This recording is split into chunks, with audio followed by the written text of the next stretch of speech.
Bismillahirrahmanirrahim. Assalamu alaikum everyone. I hope you are fine and safe. My name is Engineer Jafar Ali and I am instructor for this course. This is the fourth lecture of computer networks and internet working. So let's start with a recapitulation of the previous lectures. In the last lecture, we have discussed about TCP/IP model, that how a TCP/IP model is different from a regular or normal OSI reference model.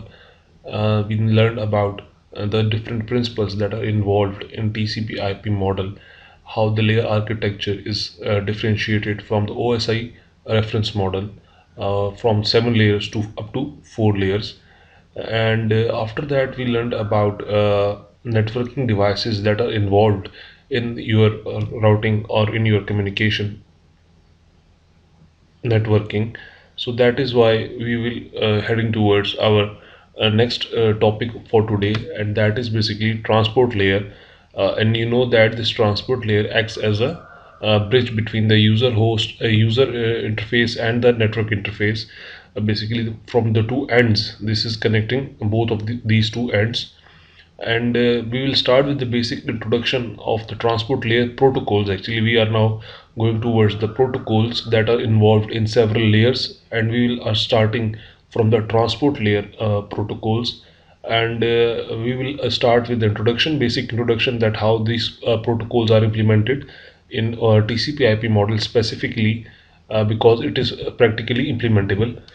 Similarly, we will go forward towards different services that are involved for TCP, this transport layer. And there are three types of services that I will be teaching you in this class, in this lecture. The first one is UDP, that is user datagram protocol. The second one is TCP, that is transmission control protocol. And the last one is SCTP protocol. We will learn about that as well in today's lecture. So let's start with a basic introduction for the transport layer protocol actually. So you know that the transport layer in the TCP/IP model is located between the application layer and the network layer, or you can say the IP layer. There is a same name for the network layer. You can also call is an IP layer.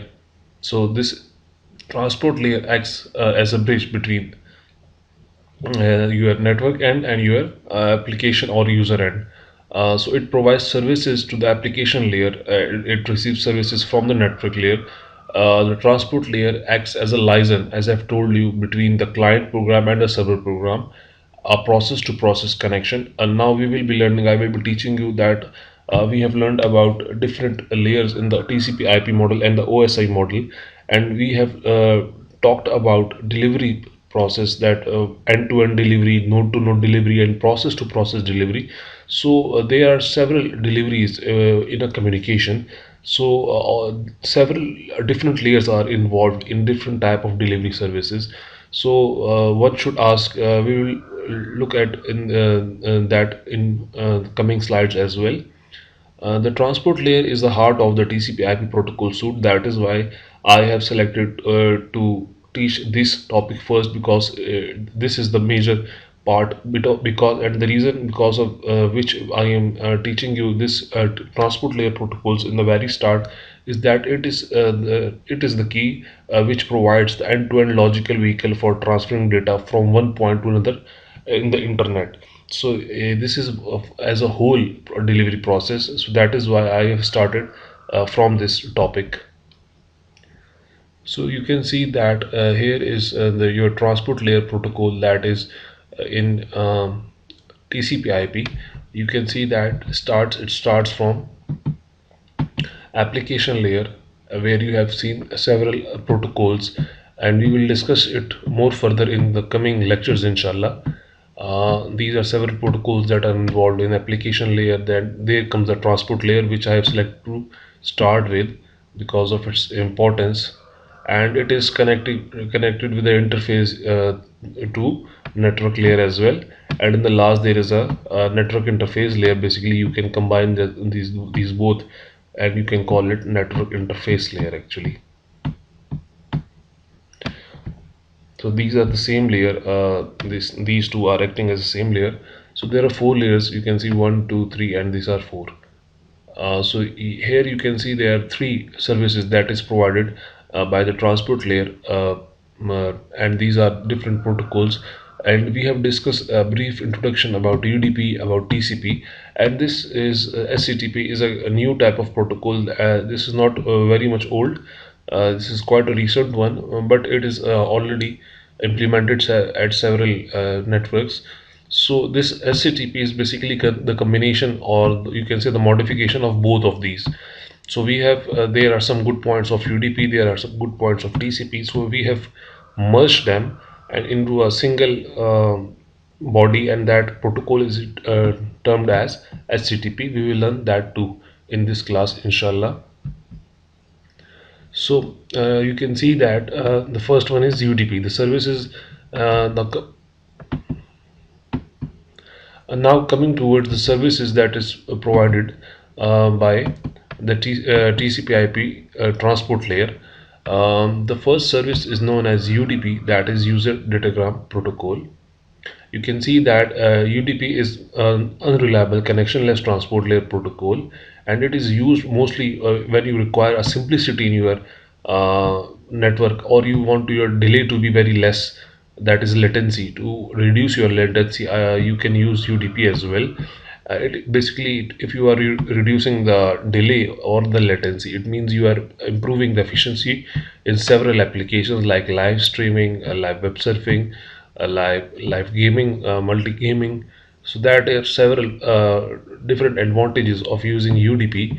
And it but it comes at cost that the error, if the error comes in UDP, so it should be a minor error.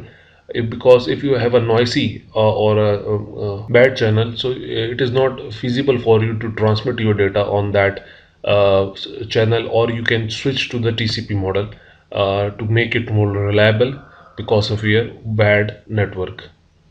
So the other service that is provided by a transport layer in TCP/IP model is basically known as TCP.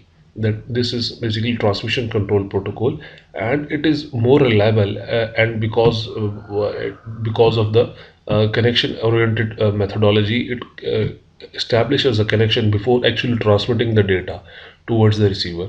So it first establish the connection with the receiver, and then it transmit the data towards the receiver on a selected or dedicated path or channel that it has selected or established.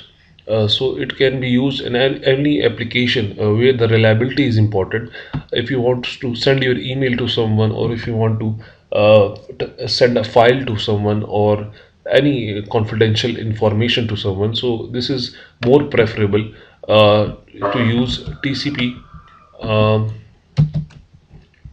TCP protocol as compared to UDP, because UDP is not reliable because it passes to several different bodies or entities or nodes, intermediate nodes that are involved between the transmission and the receiver. And TCP does not tackle or involve much devices, because it finds a specific route, and that specific route or path is selected using some protocols that we will be discussing in IP layer, inshallah, or you can say the network layer. The third one is basically SCTP, and SCTP stands for Stream Control Transmission Protocol. And as I've told you that SCTP is a new transport layer protocol, because it is combining some of the good features of UDP, and some of the very good features of TCP. So by combining these two, you can get SCTP. But the term good protocols or good features of this and this, and I haven't used the word best features. And the reason is because you have to pay some cost while you are merging two different bodies or different protocols into one.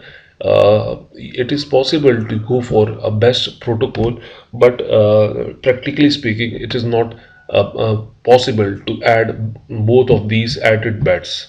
So you cannot add these protocols to its best. So I have used the term good.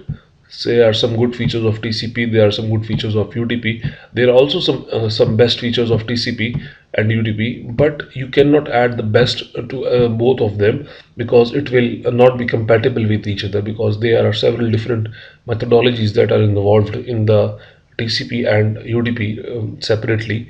So you cannot add directly these best protocols to combine it to form a new network. Maybe in the coming time, one of you guys, inshallah, I hope that you are able to develop some such a scheme, so that you will be adding the best of TCP modules and the best of UDP modules, and you will create your own protocol. And if you do so, so kindly mention my name in the protocol as well. I will be very happy if you give me some credit.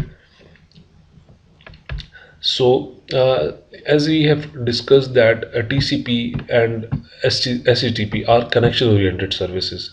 These two services actually are TCP and SCTP. I have told you that SCTP is basically the combination of TCP and UDP. And the major advantage of TCP is that it is basically connection-oriented.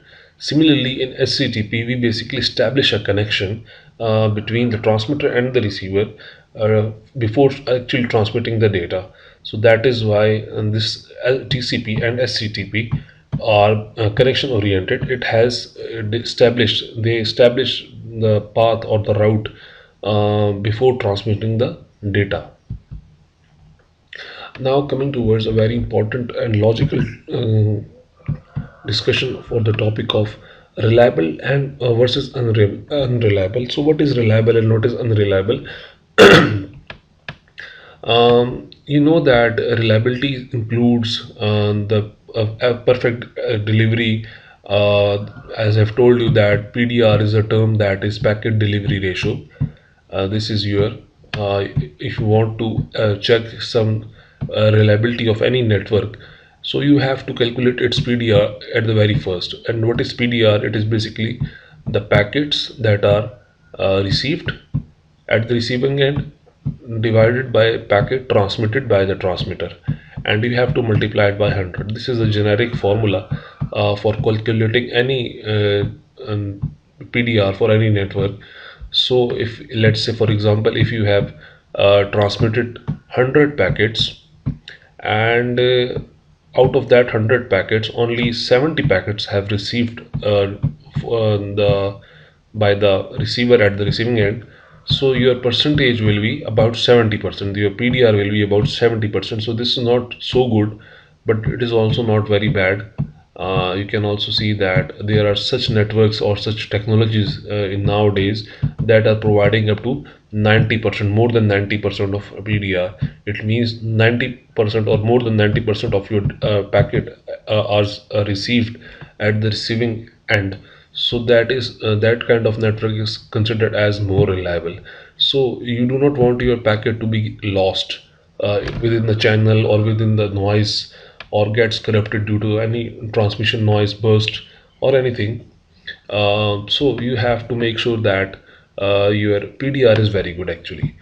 And by improving PDR, it means that you are increasing the reliability. But this comes with a cost as well. It if application layer program needs more reliability, so you have to implement TCP and SCTP protocol to basically flow control and the error control. We have discussed the flow control and the error control in transport layer in both TCP and TCP/IP model and OSI model. So keeping that in view, if you haven't watched that video, I will recommend you to follow the video in the last. I will be incorporating that video in the last of the this lecture.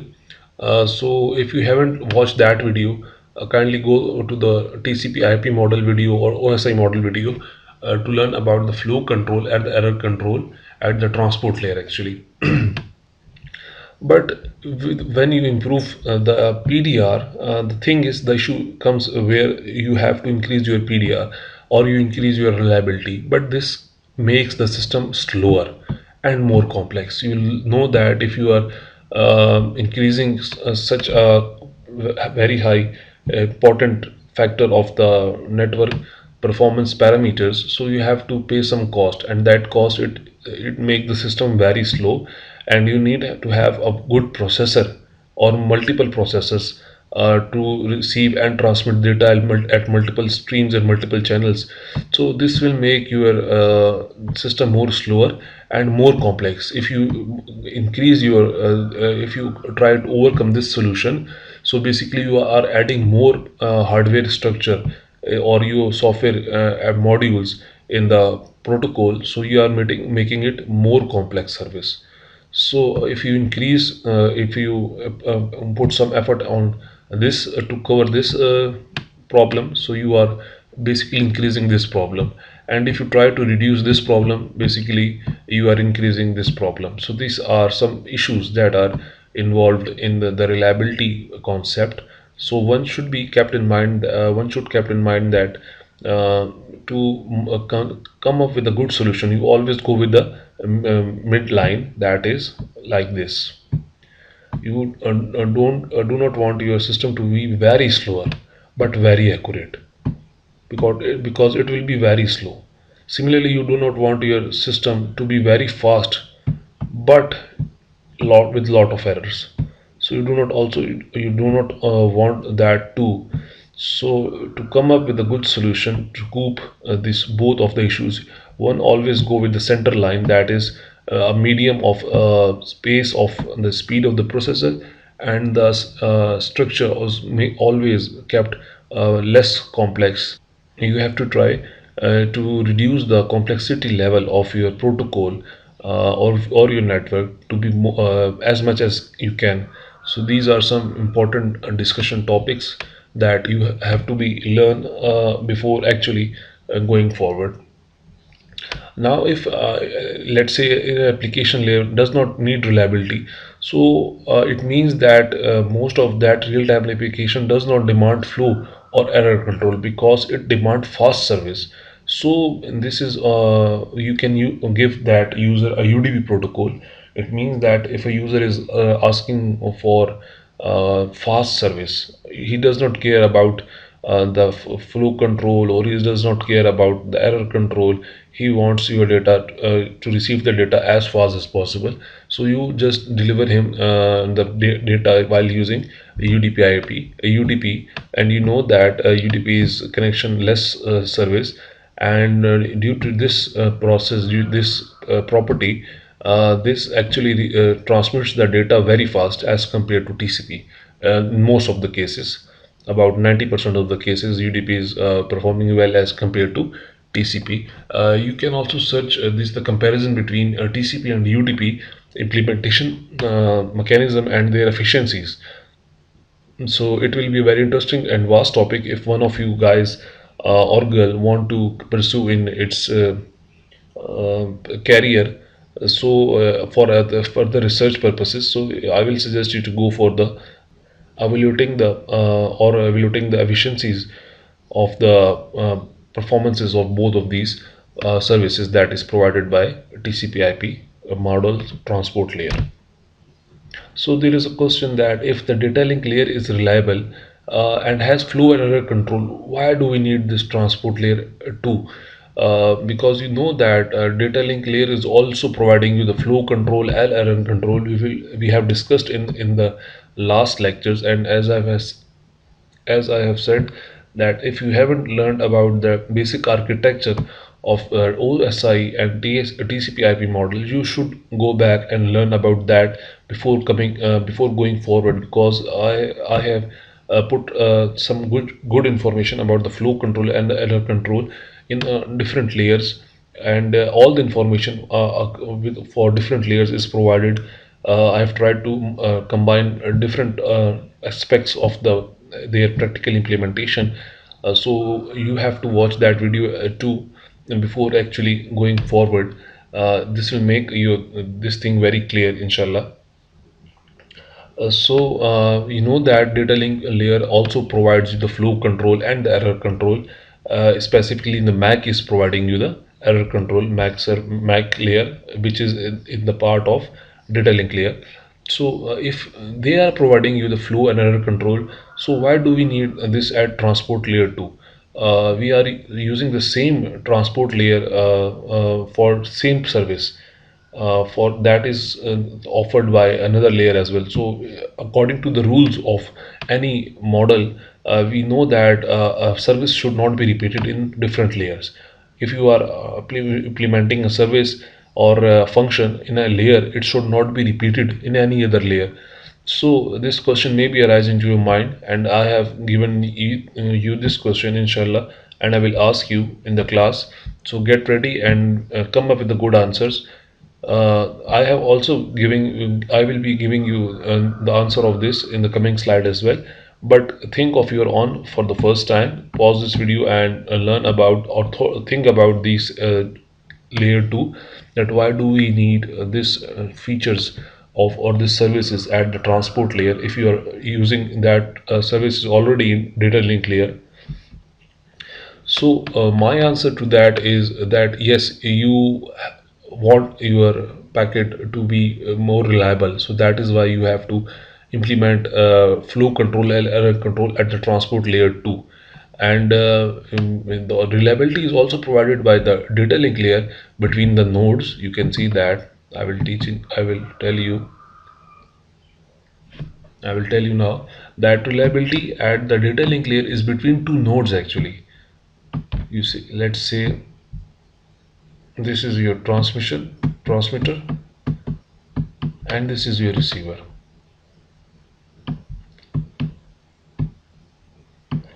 This is your transmission and this is your receiving end. The data link layer is involved actually in the node to nodes. I have told you that data link layer is involved in node to node delivery. So let's say this packet, the transmitter want to send some information to the receiver, but it cannot be directly connected with the receiver. So it has some major devices that it has to pass through, let's say a router or another computer or a bridge or several other devices. So data link layer is responsible for a node to node. Let's say there are 5 different devices that are involved uh, inside. Let's say 4 devices actually. 1, 2, 3, 4. So data link layer is actually involved or responsible for node to node. This is your first node, your transmitter, and this is your the first node, that is your second node actually. So this is your the reliability control mechanism in the data link layer is actually responsible for only this side, node to node. Similarly, the other these, if they are communicating, so their data link layer is responsible for their own services. This is will be very limited. Similarly, 2 and 3 will also form a data link layer. So this will be individually service. You can see that these are the individuals that are making or ensuring the reliability of a packet. But transport layer, we need the reliability between two ends. I mean, from this side as a whole, from to this side. So, who will give us the end-to-end delivery?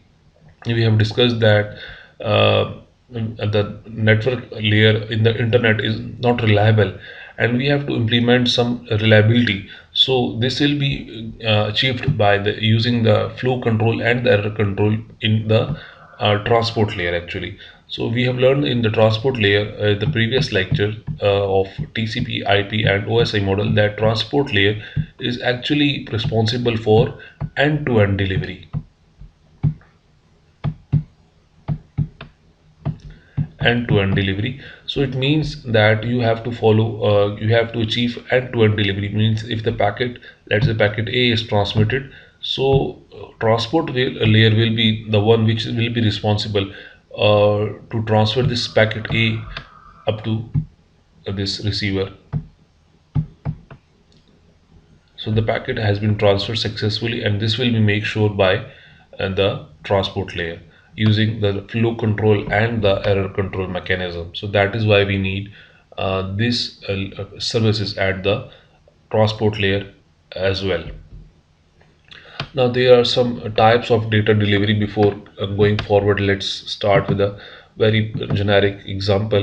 You see that this is your transmitter, This is your transmitter, and this transmitter is actually opening has opened some applications or some processes. Let's say you have opened a process of Facebook, and let's say you are watching my video on the YouTube as well.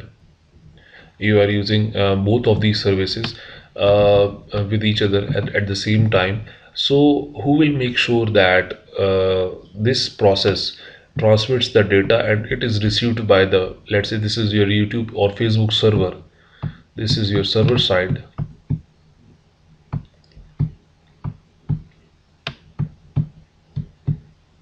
the Facebook server, and this is you at your home. You are using Facebook at application as application. So now let's get started. This is, you can see that this is the node 1, let's say this is node 2, this is node 3, this is up to so on, this is the receiver at the receiving end. So the data link layer is actually responsible for node to node delivery. It will be just responsible for that the packet from this has received by this packet, that's it. Similarly, the data link layer of these bodies will make sure that the packet is transmitted by this and received by this, but there is no one who can make sure that the packet transmitted by this laptop or this processed by the human has been received by this. So this is basically the transport layer, which involves process to process delivery. You can see that this is your host, your first host, your second host, the receiving end. So this is basically your network layer, which is responsible for host to host, a computer to a computer. But a application within an application or a process with a process, that is basically done by transport layer. So that is why we need a good flow control mechanism and error control mechanism at this layer as well. So I hope that this is more clear to you now that what is delivery. One is node to node delivery, that is small distance. Then other is host to host delivery, that is a quite large distance. You can see that from this side to the receiving end at the receiver. But receiver will also have to process it with some application, with some processes. So that processes will be incorporated by the transport layer. It is basically process to process delivery. So I hope that this is now clear to you about the delivery processes, that there are several deliveries. This is not a single delivery, there are several deliveries that are involved. You can see that there are 1 2 3 4 5, there are 5 node to node delivery. In this diagram you can see that there are 5 node to node delivery, 1 2 3 4 and 5. Yeah, 6 devices, so basically there are 5 deliveries between them. Similarly, there are two processes, two networks, two laptops or systems. So basically, or host. So basically, you have one host to host. Between two, there is always one. You can see that there is a one host to host delivery involved in this, and there are two processes. You can see that there are two processes. Let's say there are two processes. This is process 1 and this is process 2. So there is also you can see that one process to process delivery is involved in this scenario. If you are using one application, this is one process to process. If you are using same two applications as a single type, so there will be two process to process. For now, this is two process to process. If you are multitasking, so basically you are running two processes at a time. So to make sure that both of these processes, the packet from this process is received by this process, not by one. So who will make sure that the delivery is accurate, the delivery is all right, the recipient is right. So this is basically managed by the transport layer. So this was the first part for the lecture number 4. I'll see you in the second part. Do watch the second video as well. Thank you.